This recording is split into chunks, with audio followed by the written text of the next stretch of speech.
Good morning, good afternoon, good evening, depending upon where you are in the world. And welcome to chapter 2 of Core Self, Human Rights, number 1. When I was asked to get involved with this World Unity Week presentation, and they said that one of the themes in this week is going to be around human rights. And I said, I don't know of any human right that can be navigated, negotiated, learned, lived in until an individual knows who they really are. And so that's the work that I've been doing now for 26 years. This was born out of the work that as a co-founder of Coach for Life Institute that we brought into our work 26 years ago. And what we're going to be talking today is a part of that work that allows this work to get to every single human being on the planet if they've got access to the internet and for free. Okay, this is at no charge.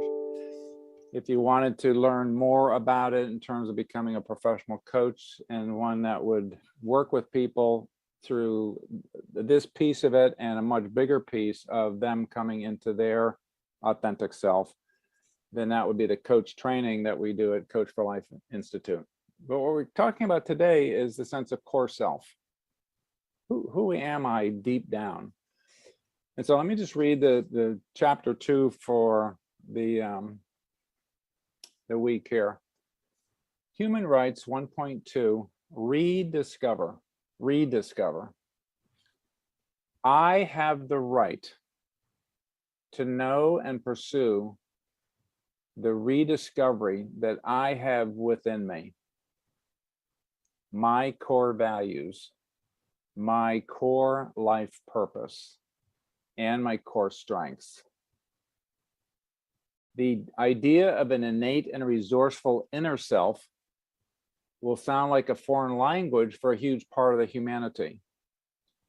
We all start off in life as a very dependent baby.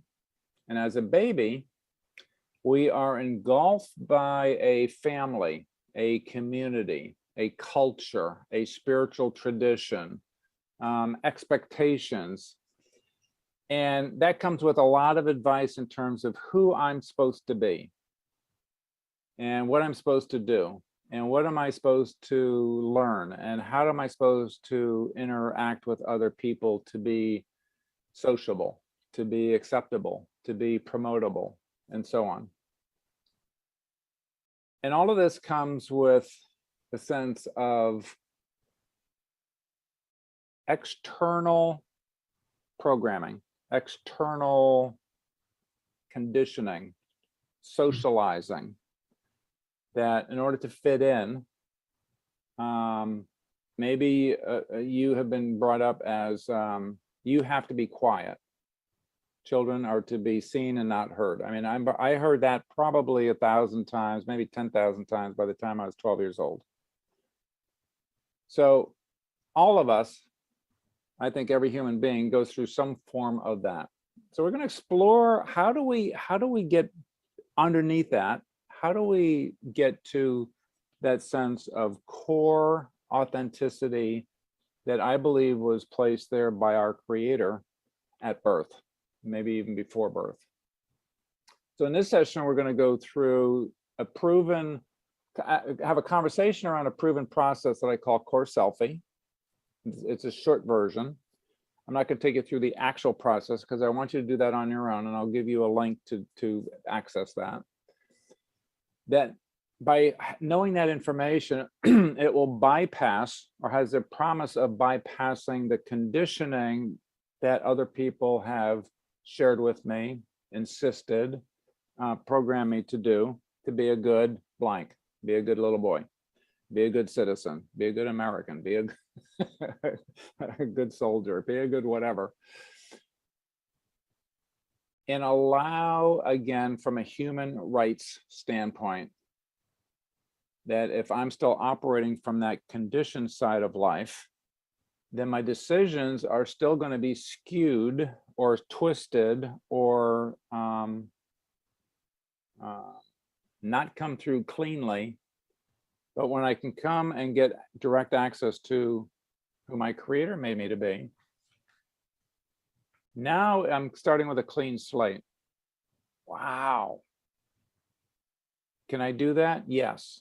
I'm proclaiming that every human being has the human right to know, find out, discover.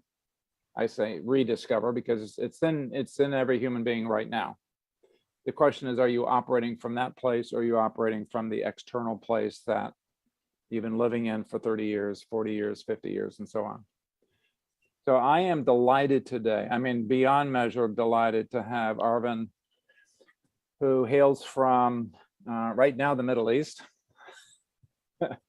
And Arvind, I'm thrilled to see you. Good friend, a great student, great colleague in the professional world of professional coaching. Can you tell the audience a little bit about yourself, where you live, what you do, who you serve? Okay, hi, hello to everybody, and thank you, Peter. I feel delighted to be part of this exciting session. And as you rightly said, this is a subject dear to our heart. It is everybody's human right to self-express, feel their self-worth, and find meaning in life. And I feel very passionate about you, just as you and a lot of our colleagues do. A little bit about myself. I am from India, basically. Spent around 38 years in corporate life in India and various parts of the world. Went through, in fact, last 6 years, 6 years back, I had the great chance of undergoing Peter's coaching. And that is where, from realizing what you do as an HR professional in a corporate world, and of course, in personal life, you start understanding nuances when you start understanding the CoreSELFtech techniques, the coaching skills. And I will elaborate that a little further. Wow. So for me personally, there are 4 years back, I moved into running my own business. Okay. But irrespective of where you are and what your role is, the fact is that the skills that you learn out of CoreSELFtech as an individual, as a superior, or in official life, in professional life, or personal life is immense. It is invaluable.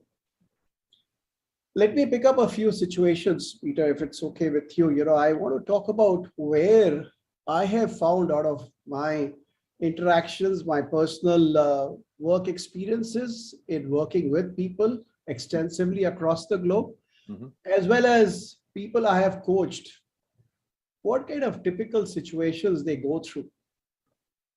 And why I'm mentioning this is because the CoreSELFtech technique completely helps such people who are in these situations to take ownership of themselves, to understand and achieve what they want to do.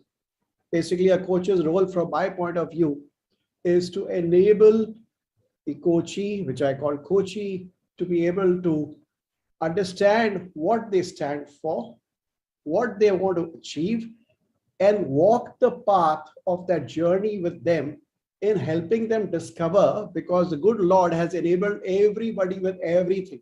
It's just a question of discovering it. It's a question of somebody sparking it. And that sparking is what a role of the coach is. And that's where the core self-discovery process technique helps us as coaches to learn that. Wow. So for me, the first application was as an individual when I was working in a corporate life. And then once I got certified as a coach, through all the practice sessions, feedback from colleagues, to sharpening, honing in the skills, I personally feel that whether you are an individual or you want to become a coach, core selfie process is what one should go through. You want to be an individual, go through the foundation program. It will change your life. And this lower list goes on, even simple things. Increasingly, more I have found this, that people find it difficult to say no. As simple as that. I don't know. Oh, if I will say no, I will be taken, I will be pointed out. Blown up.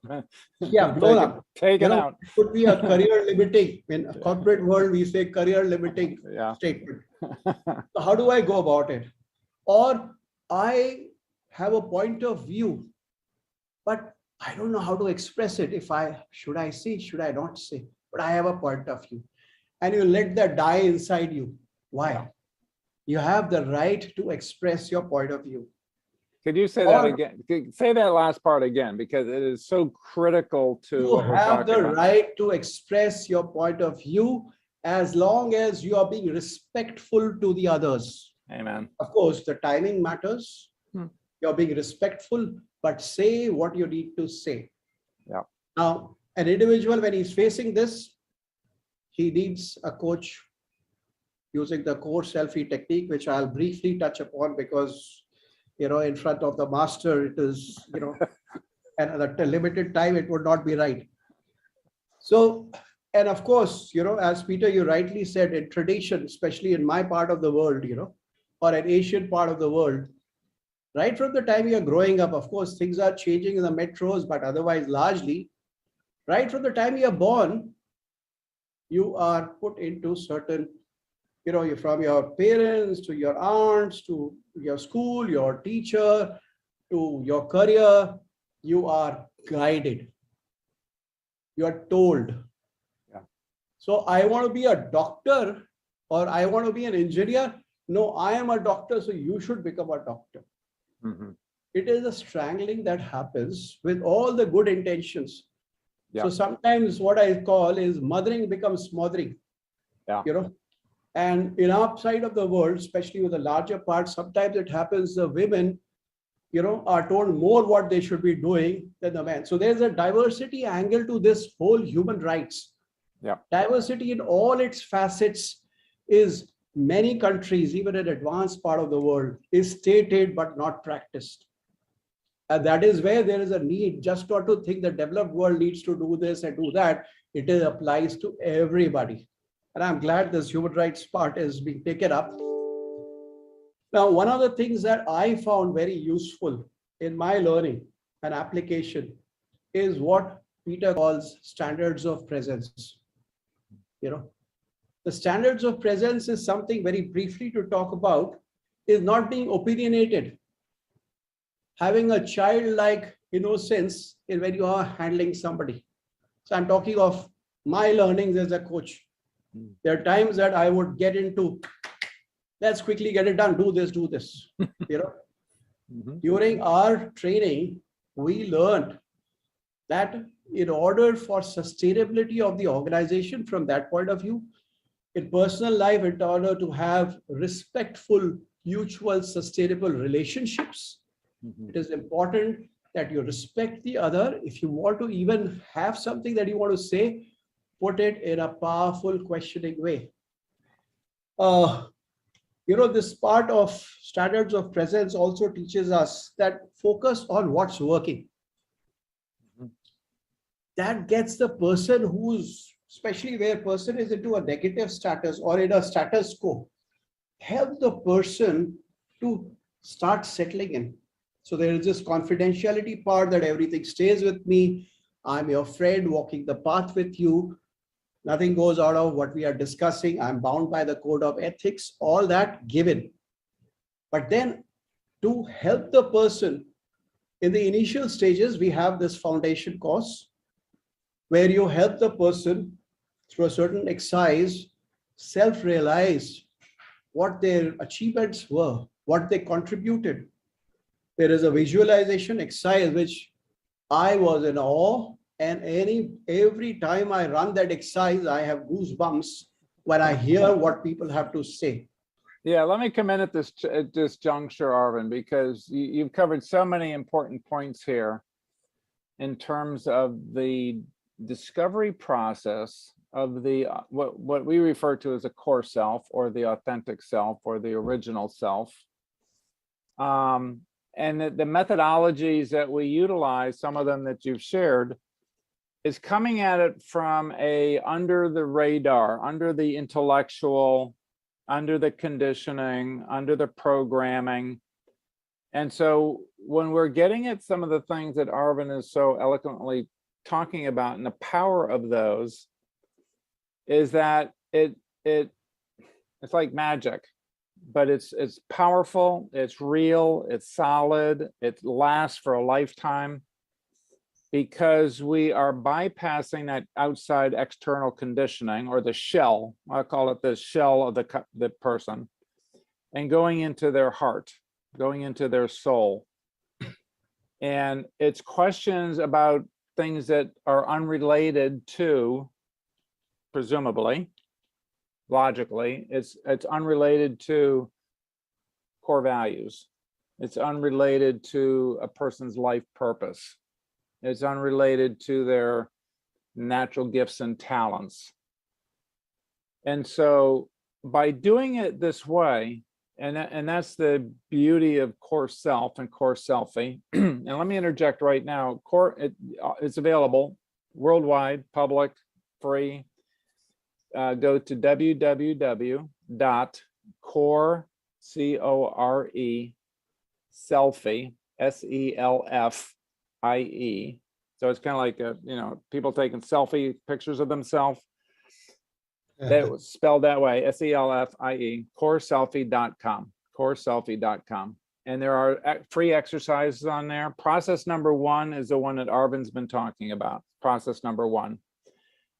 It's designed so you can do it on your own now. The program that he went through 6 years ago. When you said that, it's like, no, it couldn't be that long ago, but it was. Wow.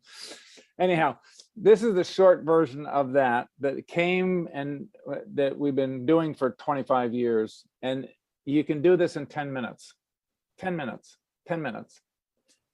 And it will paint a picture for you that has the potential of changing your life.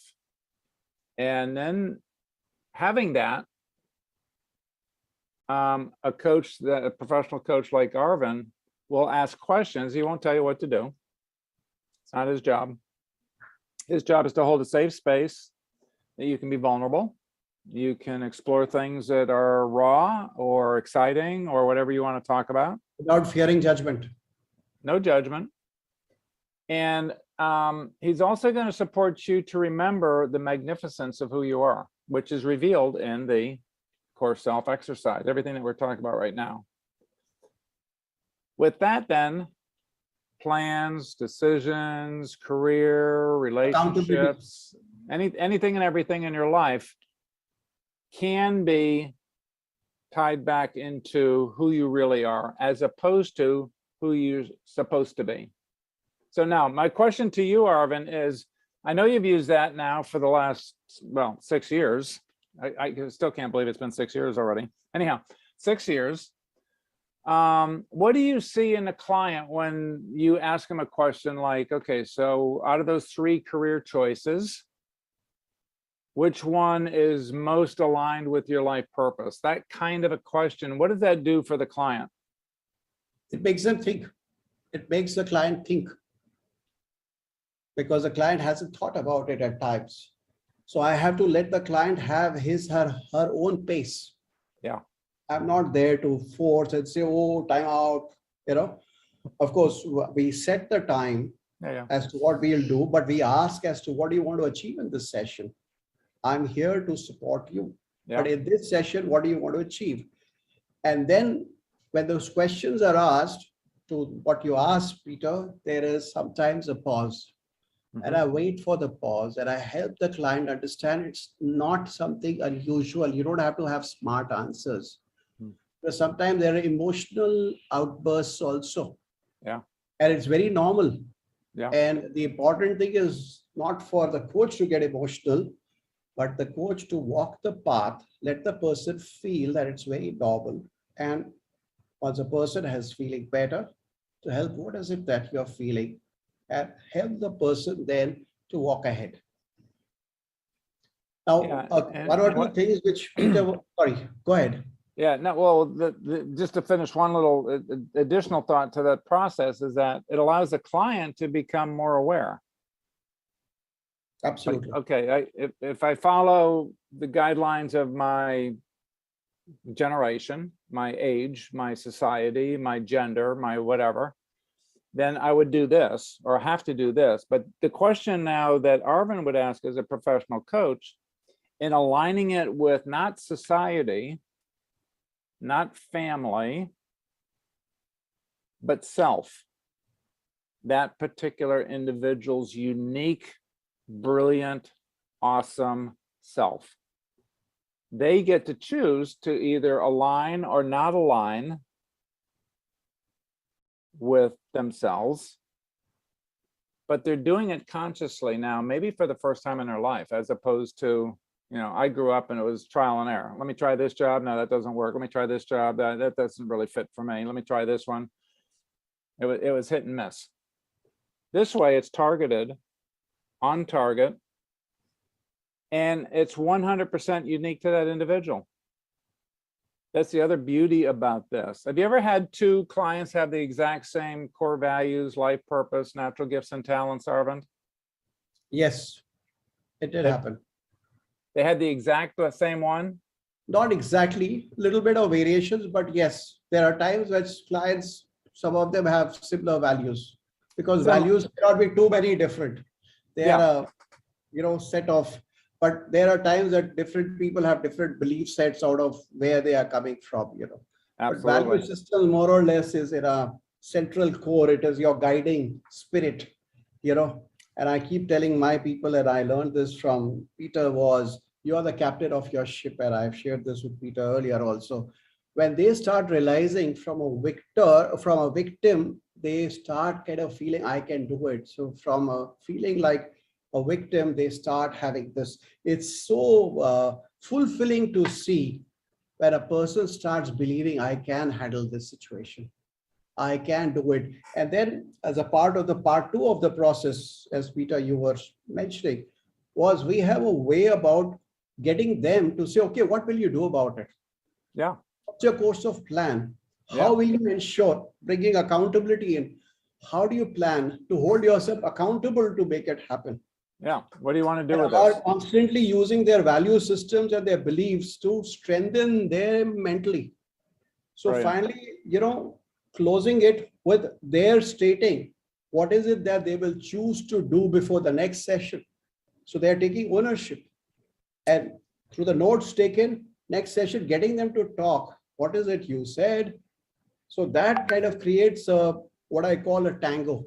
When there is this thing about a situation, Yeah, but when you are able to connect to the mind of your coachee and the heart, it is bliss, not in terms of emotionally getting connected, but professional bliss that you're able to then touch the lives. For me, my learning was that God has given me the ability to touch the lives of people and I haven't used it enough. That was my learning out of the session and the training that I went through. So I wow. call it touching lives. So when you're able to see that somebody in their career or in their life or in their situation have been able to make the difference for your small fire and your ability to walk the path with them and cause them to self work out solutions which they already had, but they needed to discover and you needed to spark it. That is the greatest joy, Peter, of being a coach. And I thank you for that I was able to learn all this.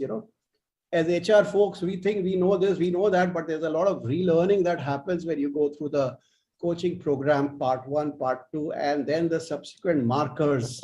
I do want to circle back to with all of this knowledge and practice of working with the core self of an individual, right? Having them rediscover that. How does that change their attitude towards their own human right? Self-worth. Yes.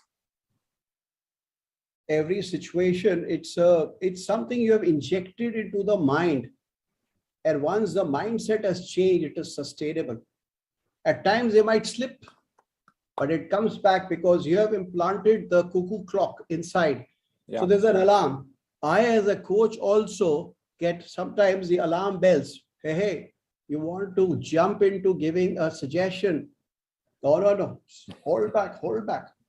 So as the individual goes through it also, the individual, once they have realized that they can say no and how they can say no, they learn that they become aware, this is a situation. Should I say no now? Should I say no later? And how should I say it? But I will say it. So it becomes a very sustainable thing, the power of their getting coached. Wow. It is sustainable. Yeah, so I hear confidence gets raised for the individual to be able to stand their own ground, if you will, right? To say yeses that are aligned and say no to those things that are not necessarily aligned with themselves.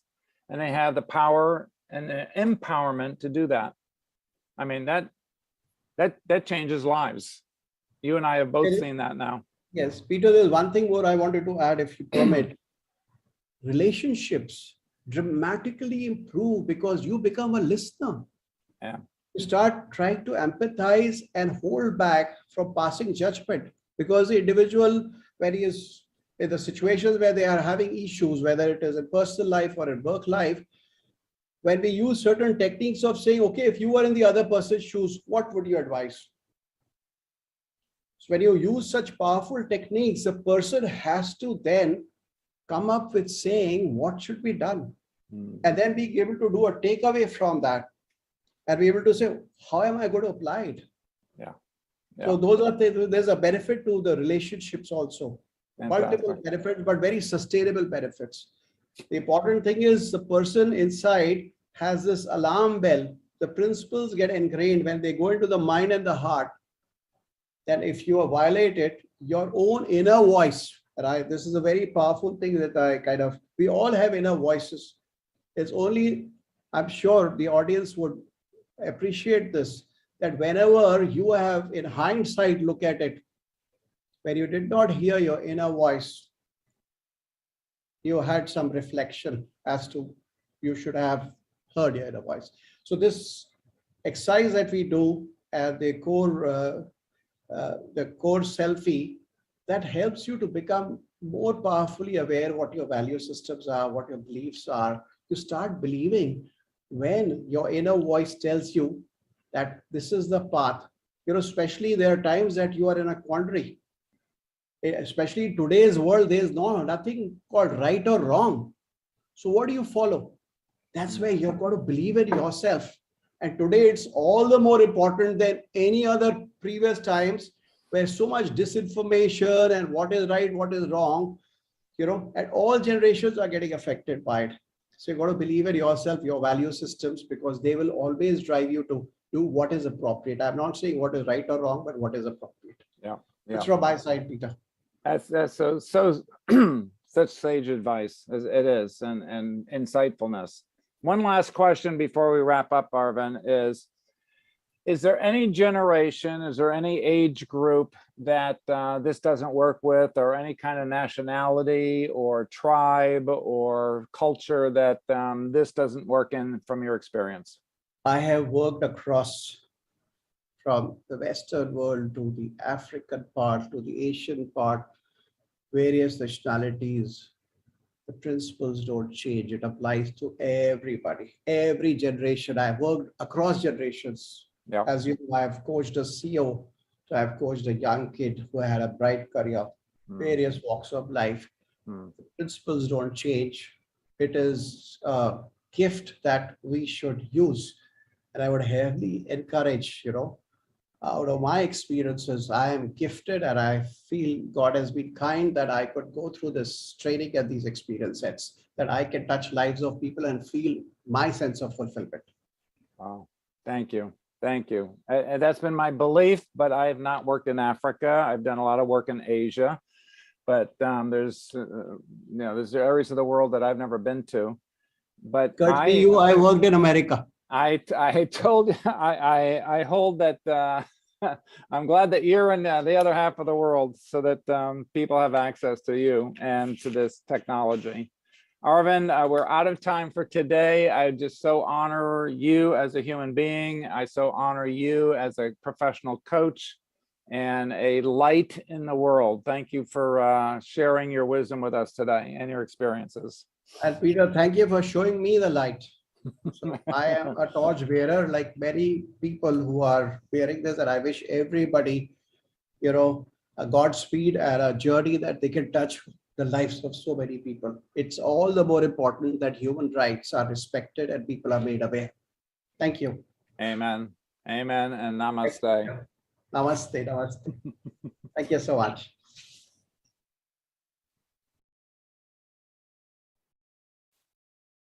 Wow. Wow. Wow. I loved hearing that again today.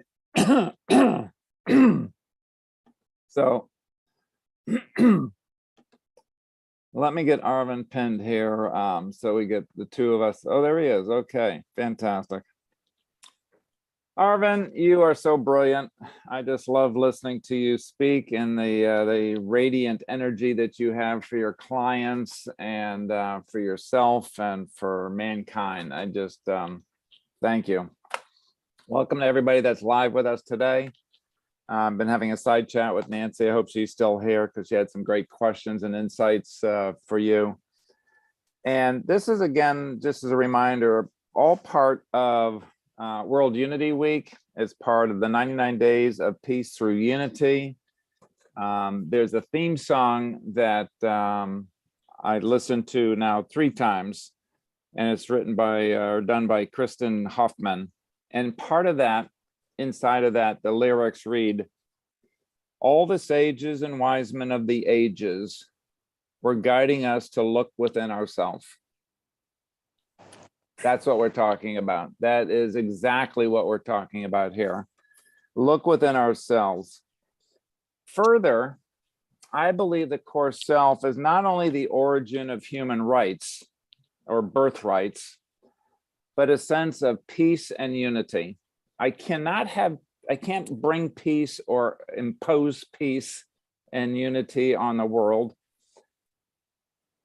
What I can do and need to do is start with myself.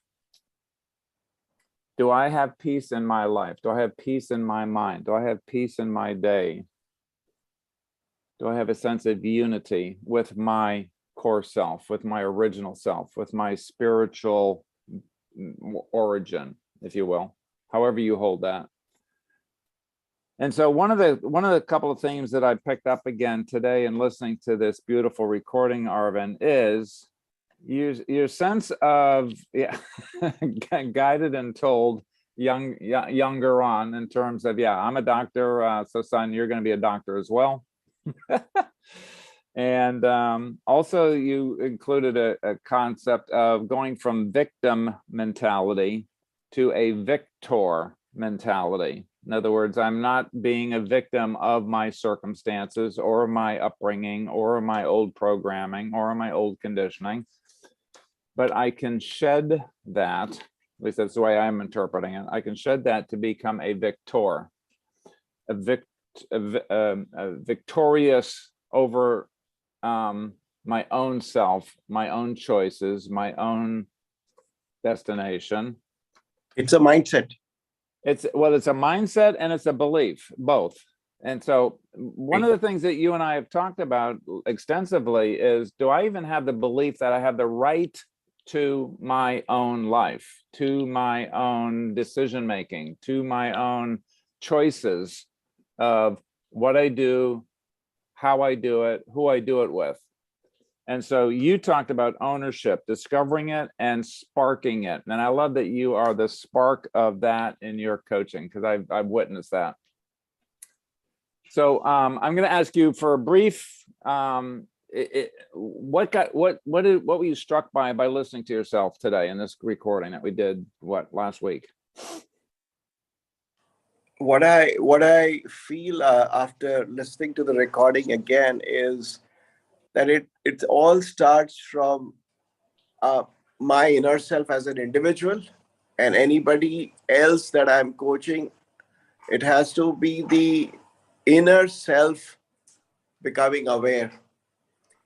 And what that essentially means is the moment the inner self's awareness starts, you starting let go. What I say, let going of comparing with others, let going of fear, let going of envy, let going of greed.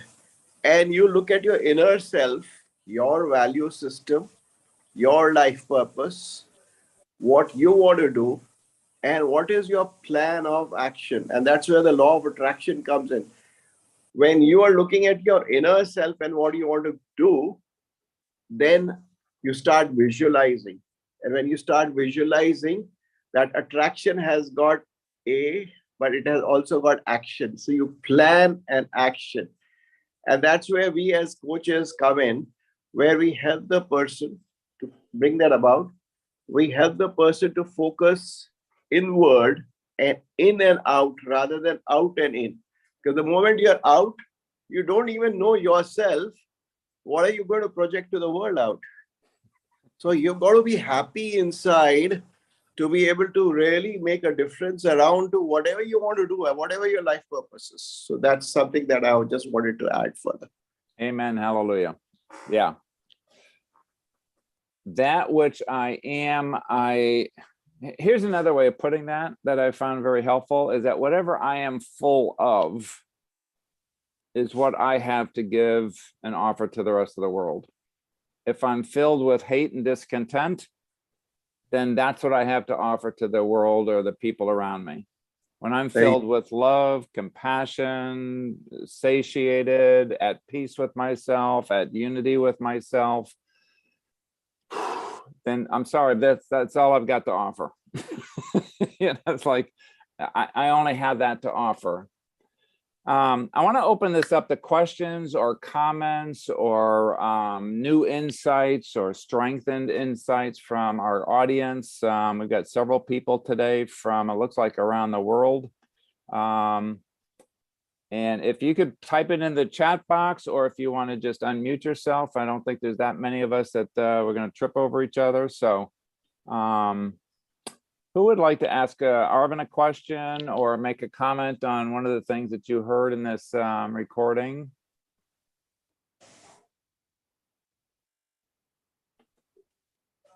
Or you can raise your electronic hand in Zoom, and then that way I'll see you, identify you. Hi, Peter, it's Tanya. Hey, Tanya, how are you? I'm good. Happy to be here for a second day and excited for all the other days as well. And thank you, Arvind, for everything that you said. I've been taking very good notes because I just love the way that some of the things are phrased. But one of the things that stood out for me that you said is because people can listen to, we can listen to podcasts. There's countless information out there for many, many lifetimes of how to learn this. But one of the things you talked about, Peter had asked a question and about, I think, how it applies to life. And you talked about self-worth and confidence, how it's injected into your mind, and how, and you learn how to say no. You learn from a new lens. It's like there's one thing that changes from that thing that's injected in you, and it just opens up an entirely new way of seeing the world and seeing the people that you're connecting with. And so how you respond to it completely changes. And you said learn how to say no, which is a hard thing for people, they, especially perfectionists. And so learning how to do it. You have personal experience with this one. I do. Perfectionists and comparison to others, which makes you want to say yes to everything everyone else is doing. And that whole, like you just said, Peter, that outside, responding from the outside, or right, doing the in and out instead of the out and in. And so it's easy to get caught up in that. So people are like, how do you do all this? It sounds so great, but how do you do it? And that's, that's the coach's role to take you through that. But you do learn the how. It's like, you don't need to know it ahead of time, but you're learning it as you're doing it. And it's very small incremental changes that just, they unfold because of that self-worth being injected into you. So it's like, it's not like a learning, it's just like a complete shift of the mind. And then, like you said, and you believe it. And because of that, you can respond in a whole new way than you have before. And you almost don't even recognize yourself or remember who that old self was. Wow. You know, trying to think back to that, it to me is so difficult. I almost wish I had the comparison so I could pat myself on the back, you know, but it's almost hard because it's something so deep that changes. It almost wipes the old way out and it becomes so obsolete. You only know this new way. And this new way is the bottom as well, because there's going to be another level. and Very you, well said. Very well said. yeah, you keep rediscovering it. It's a lifetime. Thanks for sharing. It is so, good to hear that it reinforces everything that all of us do. And these are personal experiences. And this is something across the universe that is faced in terms of having an opinion but can't raise it, or how do I say no? And this is something which a lot of people find it difficult, And sometimes even if we know we are faced with such situations, and the approach Core Selfie helps you to first accept your situation, be aware of it, and relate with what are the values you believe in, And the moment you start thinking about the values you believe in and become aware, the coach helps you. In fact, even if a coach is not there, if you've even been through the Core Selfie technique, you can self-apply it and be able to say, okay, what's my situation? And what are my fears? All open-ended questions. And Nancy was rightly saying, you can tell yourself, you can be a self-coach also at times, And to be able to say, why am I fearing? Why am I fearing from saying no? I'm just sharing with you some things off the cuff, but out of experiences at different points of time. And the moment people start getting into that, the moment acceptance comes and awareness starts setting in, as you rightly said, that change is forever. You are never that old fearing self. You may still be respectful of the people around you, but you're aware of your rights and you know how to be able to stand up for your self-respect, because human right is a self-respect. Being the ability to say what you want to say is your right. It's a human self-respect. Wow. Very powerful. Very powerful. I'll interject one concept here, Tanya and Arvind, if I may, and that is the idea of the old programming is varied. I mean, as I was growing up, I've got opinions from both sides. Peter, do this. And then the other side would say, no, Peter, do this. And so I was pulled and stretched and touted, and it's all situational. Depending upon where I was and I wanted to please this person or this group or this faction, then, I would acquiesce, right? The beautiful thing about the core self that we're talking about today is that it's a unification. Talk about unity. It's within me. It has always been within me. It's in me now. It will always be in me. It's like a predetermined GPS, right? True north. And that doesn't change. So the second part of this whole thing is the habitual part. Habitually, I was a people pleaser. I was a codependent. I had to take care of everybody around me. That's the way I was brought up. And I absorbed that. And man, I was a spectacular codependent. Until I wasn't. Until I said, okay, so what's that guiding force within me? That now has become habitual. So it becomes easier. It becomes easier to Arvind's example of being able to say no. No, and it's not that it may not be worthwhile. It's just, that's not my work to do, is the way that I phrase it. That may be somebody else's work to do. I honor the work that you're doing, but it's not my work to do. It doesn't satisfy and satiate completing or living in alignment with my life purpose. And so the more that I practice that, and the more that I do it, and the more that I see the benefits of it to me, again, in that deep sense of personal fulfillment, now I'm filled up with even more energy, more vitality, more commitment to be true to myself. And I hold the whole purpose of me wanting to do this series this week is to share that excitement with other individuals, to say, all of this is within you. Everything that Arvind's talked about, everything that I'm talking about, everything that you just talked about, Tanya, is within every single human being. And how can I support that realization, that reconnection, so that they can begin to live a fulfilled life for themselves, regardless of race, age, continent, color, all of it. Yeah. Can I add one more thought on that? One more thought, and then we'll go to anyone else that has a question or a comment. Go ahead, Tanya.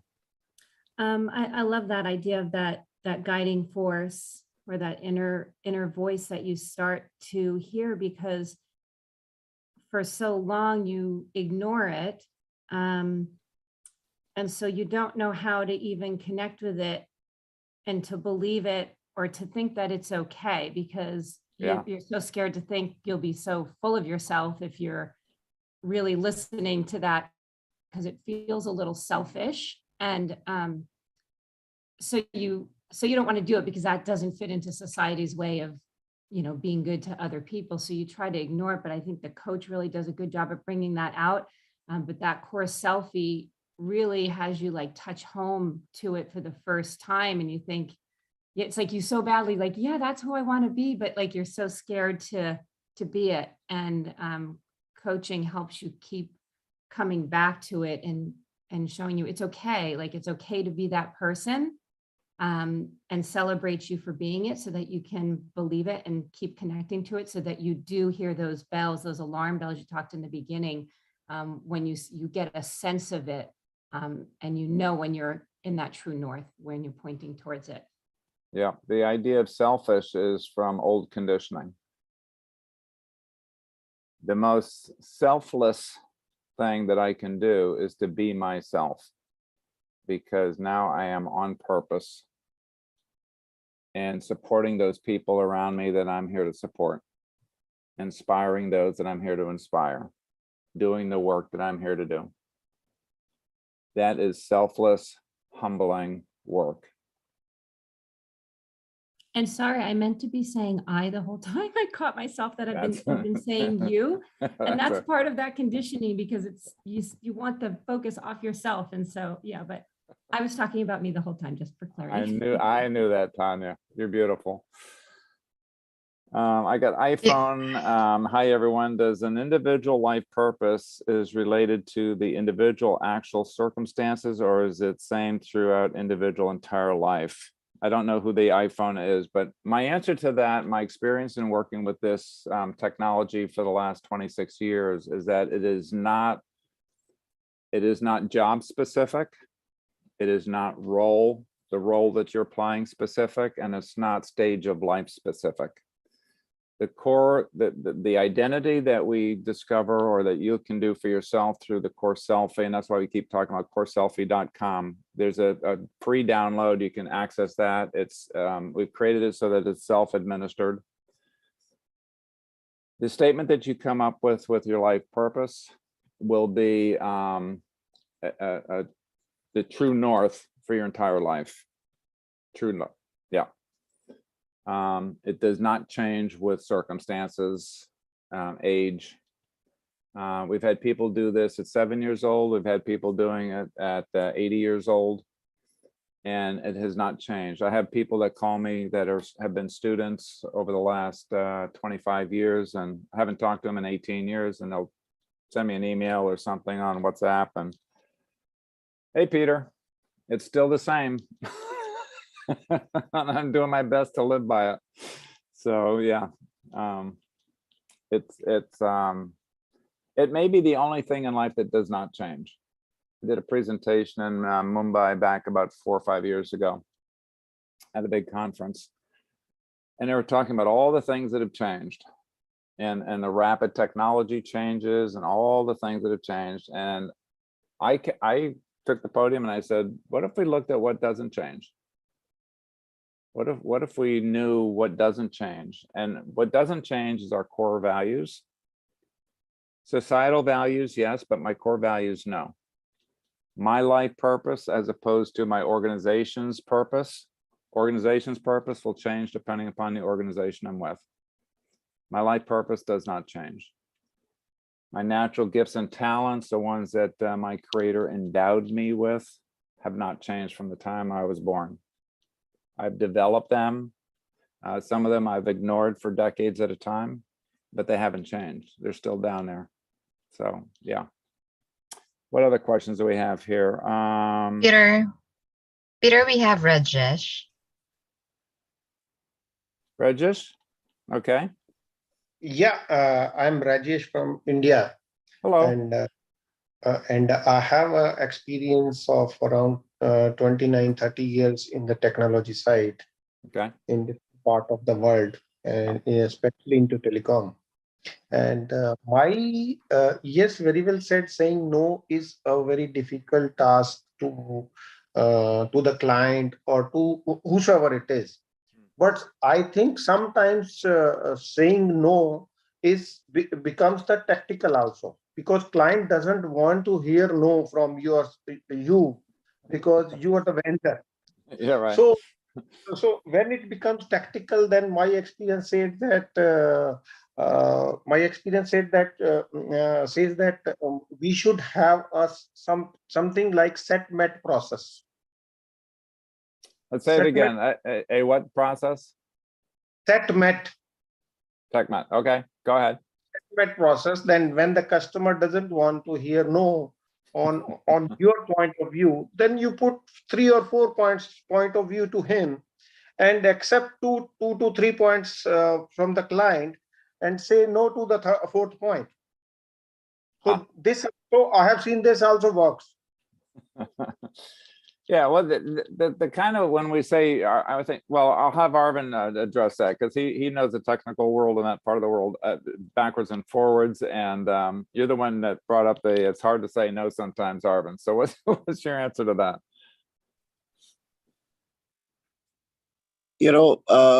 What Rajesh is saying, those situations do happen. And, India, Asia side of the world, clients are not sometimes open to somebody saying no.